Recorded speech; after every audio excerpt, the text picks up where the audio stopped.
Women who want a relationship think they want the top 1% of men, but that man has options. Many younger, more beautiful, more fertile, or frankly, more enthusiastic about men in general.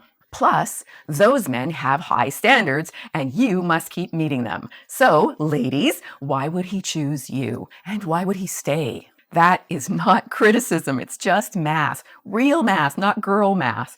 And to all the fellas, before you knew me as your wingmam, I was part of the problem. I genuinely loved men, but like many women, still managed to get in my own way, with walls, checklists, and girlfriends validating my every bad decision.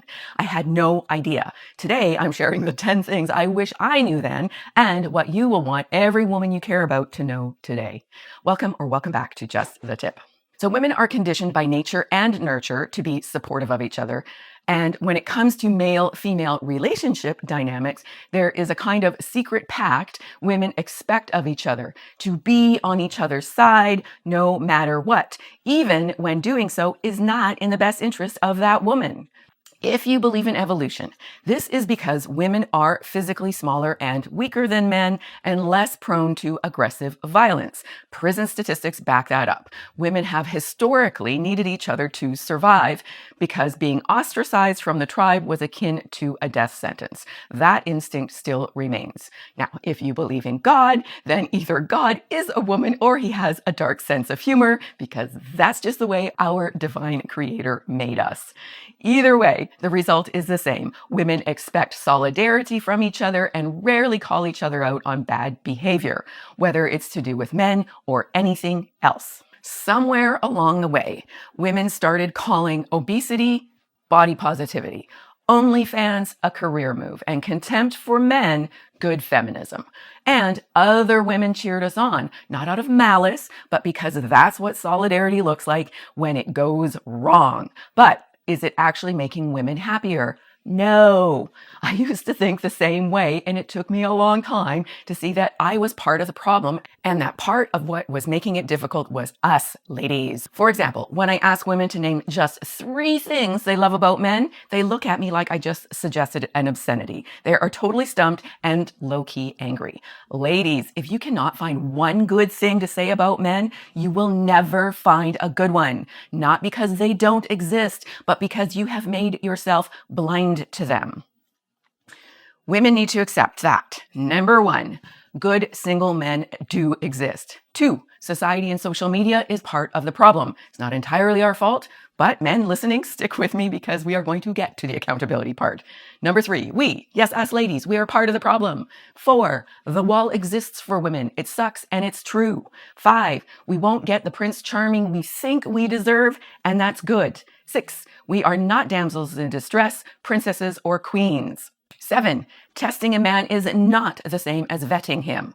8, our well-meaning girlfriends and feminist allies are not doing us favors. Number 9, our well-meaning self is also not doing us favors.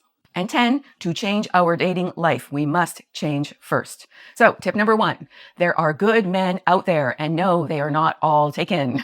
I hear this too often. Good men don't exist, or they're all married, or they're all damaged. I understand why women may feel that way. Some men have done genuinely terrible things. That is real, it does happen, and women's wariness didn't come from nowhere, guys. However, those men are not all men, not even most men. Letting the worst examples of a gender define our experience of the entire gender means we are punishing every good man for the sins of the bad ones. And the good ones, the ones we actually want, feel that. They'll feel that suspicion, defensiveness, assumption of guilt, and they will just quietly leave. Not because they're weak, but because they are sane. They can't convince a woman who is not ready, willing, or able to believe it. Women must be willing to see men as individuals, or we will keep missing the good ones standing right in front of us. But even women who believe good men exist are being negatively influenced by something they don't even notice, and it's right in their pocket. Tip number 2, society and social media messed up modern dating. The algorithm does not want you to be happy. Happy people in stable relationships don't doom scroll at midnight. The content that gets served to women, you're a queen, you don't need a man, your standards can never be too high, is not designed to help women find love. It's designed to keep us engaged, outraged, and consuming. Social media has convinced a generation of women being alone and unbothered is a win, up until it isn't. If a woman wants to find a good man, ladies, we have got to stop engaging in anti-man rhetoric. That's brainwashing ourselves in the wrong direction and setting women up to act bitchy before the man has done anything wrong at all. But we can't put it all on the algorithm because some of what is getting in the way isn't out there, it's in us. Tip number 3, we are part of the problem. This is the one that stings, and I say it with love. The attitude women bring to dating, the suspicion, the auditions, the checklist longer than our arm, the emotional unavailability dressed up as standards, that is within our control. Society handed us some of it. Our history handed us some of it, but at a certain point, we must decide whether we want to cling to self-righteousness or whether we want to be loved. And if you think that's uncomfortable, the next one is the one women most want to argue with, but biology doesn't care about the argument. Tip number 4, the wall exists. Biology doesn't care about our feelings, ladies, and it doesn't negotiate. A woman's fertility window is real, and the dating market responds to it whether we think that's fair or not. This isn't about being mean, but being honest early enough that we can actually do something about it.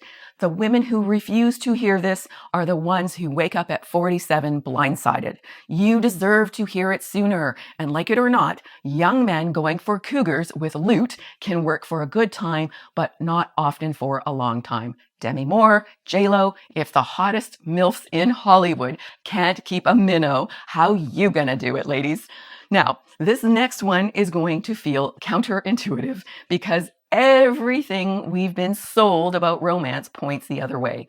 Tip number 5, Prince Charming isn't Mr. Right. Here's what women forget time and time again. The men who give us instant butterflies and make our hearts race on date number 1 are often the same men who keep us anxious and off balance for years. But the slow burn, the man who feels comfortable and safe and maybe not immediately electrifying, he's the one who actually shows up. Character doesn't magically appear later, and chemistry can grow. Studies show that over 85% of women in happy, long-term relationships did not feel intense fireworks initially. Stop disqualifying the good ones because they don't arrive with fireworks in your belly, or a little below that. Give a good guy a chance. And while we are dismantling fairy tales, this next tip might be the most liberating thing I say today. Full stop. Number 6. You are not special. This isn't an insult. A woman doesn't need to be a queen to deserve love, but we must not act like or think we're entitled just because we have vaginas. Women need to be real, warm, reciprocating human beings. That is enough. Stop thinking about what you're getting and start focusing on what you're giving. My little mom used to say, you attract more bees with honey than vinegar. Be honey until he proves otherwise, not the other way around. Fellas, if you think the women in your life need to hear this, hit like and share it. Ladies, if you agree, same goes. That's the whole point of this video. Okay, the next tip is one that good men will recognize immediately, and it's costing women more than they know. Tip number 7, testing a man is not the same as vetting him. Vetting is having values we respect in ourselves and paying attention over time, watching how he treats people, handles stress, follows through. Testing is manufacturing drama to see how he reacts, withdrawing to see if he chases, creating problems that don't exist. Good men don't fail our test. They leave because a man with options and self-respect is not going to audition indefinitely for a woman who keeps moving the goalposts. Start by respecting him. And it's not just our own instincts working against us. Sometimes it's the people we trust most. Tip number 8, our girlfriends and feminist allies aren't always doing us favors. They may love us. They're also in our corner so hard, they will validate every bad decision we make and call every man who didn't work out a villain. That's not friendship, that's enabling. And female intersexual competition is real, whether it's conscious or not. Not every woman cheering us on wants us to win. Remember that when a so-called bestie tells you to ditch the dud for some minor violation and eat another cupcake. But the most common saboteur isn't a girlfriend or algorithm. It's ourselves. Tip number 9, we aren't always doing ourself favors. The walls, defensiveness, self-protective behaviors that made complete sense after we got hurt, well, they are now the thing that is keeping love out. Maybe you built a fortress to survive, but if you're still living alone in the tower long after the war ended, that protection becomes a prison. Be brave enough to let your guard down. That doesn't make us weak. It shows we're strong. Which brings us to the one that ties this all together. And it's the one women don't want to hear. Tip number 10, only we can change our dating life. Not him, not our friends, not a better algorithm, you. The common denominator in every relationship that has not worked out is you. That is not a blame. That's power, because it means the solution is also you. But it'll take something a lot of women don't want to face. That's right, accountability. What can we actually do? Be courageous. An open heart requires more resilience than anything I can think of right now. Embrace your feminine energy without apology, wherever you naturally land on that scale. Be curious about men instead of cautious beyond reason. Ask questions to understand, not to catch them out or cross them off. Give benefit of the doubt until they give a reason not to.